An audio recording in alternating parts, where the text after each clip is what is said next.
Happy new year అందరికీ. అందరూ new year బాగా సెలబ్రేట్ చేసుకున్నారని అలాగే సేఫ్గా ఉన్నారని అనుకుంటాను.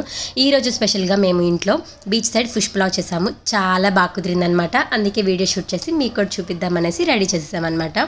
ఇది ఇక్కడ చెన్నైలో బీచ్ సైడ్ ఎక్కడ వెళ్ళినా కానీ బాగా ఫేమస్ అనమాట. చాలా ఈజీగా దొరుకుతుంది. దీన్ని ఇంట్లోనే చేశాను. దీని స్పెషాలిటీ అంతా ఈ ఫిష్ అలాగే ఈ అరిటాకులో కుక్ చేయడం కూడా చాలా బాగుంటుంది. మస్ట్ ట్రై రెసిపీ అనమాట. దీనికోసం ముందుగా ఫిష్ని మ్యారినేట్ చేసి పెట్టుకోవాలి. అది నార్మల్గా ఇంట్లో ఉన్న ఇంగ్రీడియంట్స్ ఇప్పుడు మనం చేసుకునేటట్టే కారము, జీరా పొడి, ధనియా పొడి, గరం మసాలా, ఉప్పు, పసుపు, తెల్లగడ్డల పేస్ట్ అంటే అల్లం వెల్లుల్లి పేస్ట్, కొంచెం ఎగ్ వేసుకునేసి మంచిగా బీట్ చేసుకోవాలి. ఇది బాగా బీట్ అయిన తర్వాత దీంట్లోనే కొంచెం బియ్యం పొడి కానీ శనగపిండి కానీ కార్న్ఫ్లోర్ కానీ వేసుకొని నీట్గా అంతా కలుపుకొని దగ్గరగా పెట్టుకోవాలి. అలాగే ఫిషెస్ని కూడా దగ్గర పెట్టుకునేసి ఒక్కొక్క ఫిష్ని వేసుకుంటూ మంచిగా మ్యారినేట్ చేసుకోవాలి. ఎన్ని సరిపోతాయో అన్నీ వేసుకోవాలి. ఇక్కడ మీకు దొరికితే తినగలిగితే చిన్న ఫిషెస్ తెచ్చుకోండి. చాలా బాగుంటుంది ఈ రెసిపీకి. మా ఇంట్లో అది తినమంటే చాలా కష్టపడతారనమాట. అందుకోసమే ఇక్కడ ఈ ఫిష్ తెచ్చుకున్నాము. దీని పేరు వాలవా. ఇక్కడ చెన్నైలో అయితే అదే పేరుతో పిలుస్తారు. మన సైడ్ ఏమంటారో కామెంట్ చేయండి. ఇక్కడ మిర్చి చట్నీ కోసం అంటే గ్రీన్ చట్నీ కోసం మిర్చి వేసాను. నా దగ్గర స్పైస్ ఎక్కువ ఉన్నాయి కాబట్టి నేను 2 వేసుకున్నాను. తక్కువ ఉంటే మీరు ఇంకొంచెం వేసుకోండి స్పైస్ లెవెల్స్కి తగ్గట్టు. దీంట్లోనే మిర్చి, పుదీనా, కరివేపాకు, కొత్తిమీర, తెల్లగడ్డ, అల్లం వెల్లుల్లి పేస్ట్, కొంచెం ఉప్పు వేసుకొని మంచిగా బ్లెండ్ చేసుకొని పక్కన పెట్టుకోవాలి. అలాగే పులావ్ కోసం కొంచెం 1 స్పూన్ ఆయిల్, 1 స్పూన్ నెయ్యి వేసి మసాలా దినుసులు కూడా వేసుకొని మంచిగా ఫ్రై చేసుకోవాలి. ఈ మసాలా దినుసులన్నీ వేగిన తర్వాత ఆనియన్స్ వేసి ఫ్రై చేసుకోవాలి.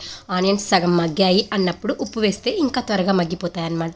దీనికోసమే 1/2 టేబుల్ స్పూన్స్ ఉప్పు వేసుకొని మంచిగా చేసుకున్నాను అనమాట. దాంట్లోనే కొంచెం అల్లం వెల్లుల్లి పేస్ట్. దీంట్లో ఈ రైస్ చాలా ప్లెయిన్గా ఉంటుంది, అంటే ఎక్కువ స్పైసెస్ తెలియవు. స్పైసెస్ అంతా ఫిష్లో నుంచే వస్తుంది కాబట్టి ఇది తక్కువ ఉంటే చాలా బాగా అనిపిస్తుంది. అందుకే స్పైసెస్ చాలా తక్కువ వేసాను. దీంట్లో రైస్ వేసేసి పెట్టుకోవాలి. నేను ఎప్పుడు చెప్పే విషయమే, రైస్ వేయగానే కదిలించకూడదు. కొంచెం కుక్ అయ్యి రైస్లో వాటర్ అంతా ఇనికినయ్యి అన్నప్పుడు నీట్గా అంతా అక్కడ వేసిన ఆనియన్స్ ఆ మిక్చర్ అంతా రైస్కి కలిసేటట్టు బాగా కలుపుకోవాలి. ఇక్కడ ఈ కోకోనట్ మిల్క్, ఈ కోకోనట్ రైస్ చాలా బాగా అనిపిస్తుంది. కోకోనట్ మిల్క్ 1 గ్లాస్ వాటర్ వేసాను. ఎప్పుడైనా సరే కోకోనట్ రైస్ చేసుకునేటప్పుడు మిల్క్ కన్సిస్టెన్సీ మరి ఎక్కువ వేసుకోకూడదు.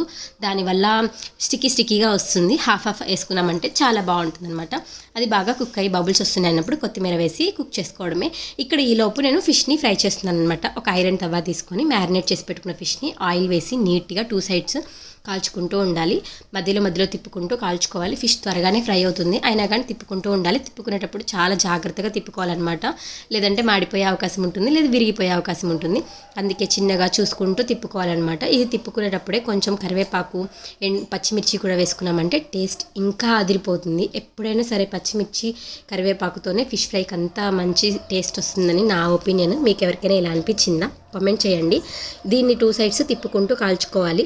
దీంతోనే పాటు మీ చిలుక ఉంటుంది కదా, దాంతో కూడా కాల్చుకోవచ్చు. ఇక్కడ నాకు ఇది ఫ్రై అవ్వడానికి ఒక 10 మినిట్స్ పట్టింది. ఫిష్ని నేను చాలా మీడియం ఫ్లేమ్లో కుక్ చేస్తాను. దాంట్లో అంతా వెళ్ళిపోకుండా ఉండడం కోసము ఇలా కుక్ చేసుకున్న వాటిని ప్లేట్లో తీసి పక్కన పెట్టుకోవాలి. ఇవంతా నీట్గా కోట్ అయి ఉన్నాయి కాబట్టి లోపల దాకా బాగా కుక్ అయిపోతాయి. ఈ లోపే మనం కొబ్బరన్నం కూడా రెడీ అయిపోయింది. సో ఇంకా మనం ఫిష్ని గ్రీన్ చిల్లీతో పేస్ట్తో ఫ్రై చేసుకుందామా.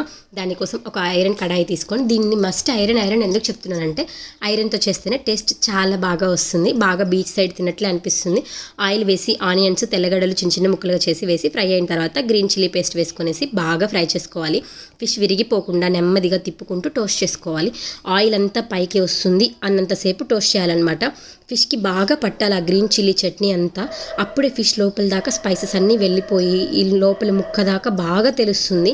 ఒక్క పీస్ కూడా వదలకుండా తినేస్తారనమాట. అంత ఎమ్మీగా వస్తుంది. ఇలా ఫ్రై చేసి పెట్టుకున్న దాన్ని ప్లస్ సింబల్లో ఒక థ్రెడ్ వేసేసి ఇక్కడ ప్లస్ సింబల్లోనే మళ్ళీ అరిటాకు కూడా వేసుకోవాలి. అరిటాకు మంచిది తీసుకున్నారంటే నాలాగా మీకు ప్రాబ్లమ్సే రావు. నాకు దొరకలేదు, దొరికిందంతనే చేసేసానమాట. మంచి అరిటాకులు తీసుకునేసి వాటిని కొంచెం సెగ పెట్టేసి అంటే పొయ్యి మీద లైట్గా కాల్చి అన్నం వేసి ముందుగా ఫిష్ చేసి పెట్టుకున్న ఫిషెస్ని కూడా వేసి మంచిగా ఇలా కట్టేసుకొని ఐరన్ తవాలో ఆయిల్ వేసి ముందుగా మనం చేసి పెట్టుకున్న ఈ పొట్లం కూడా వేసుకునేసి అటు ఇటు వాటర్ పోసామంటే చూసారా ఎంత బాగా వస్తుందో, పొగ ఆవిరి అన్నీ వస్తాయి. ఒక లిడ్ పెట్టి అదంతా బయటికి పోకుండా ఉంచి 2 సైడ్స్ చిన్నగా తిప్పుకుంటూ చేసుకోవాలి. అరిటాకు మంచిదైతే మీకు చాలా ఈజీ ప్రాసెస్లో అన్నీ అయిపోతుంది. ముదురుది అస్సలు తీసుకోవద్దు. ముదురుది తీసుకున్నా మరీ లేత తీసుకున్నా కానీ పాడైపోతుంది. మీడియంగా ఉన్న అరిటాకుని తీసుకున్నామంటే చాలా బాగా వస్తుంది. దీన్ని 2 సైడ్స్ టోస్ట్ చేసుకుంటూ ఇలా పైనంతా కలర్ మారిపోయి మెత్తబడింది, అరిటాకు అంతా మెత్తబడిపోయింది అన్నప్పుడు ప్లేట్లో తీసేసుకొని ముందుగా మనం కట్టి పెట్టుకున్నదంతా కట్ చేసి తీసామంటే ఫిష్ పులావ్ రెడీ అయిపోయినట్టే.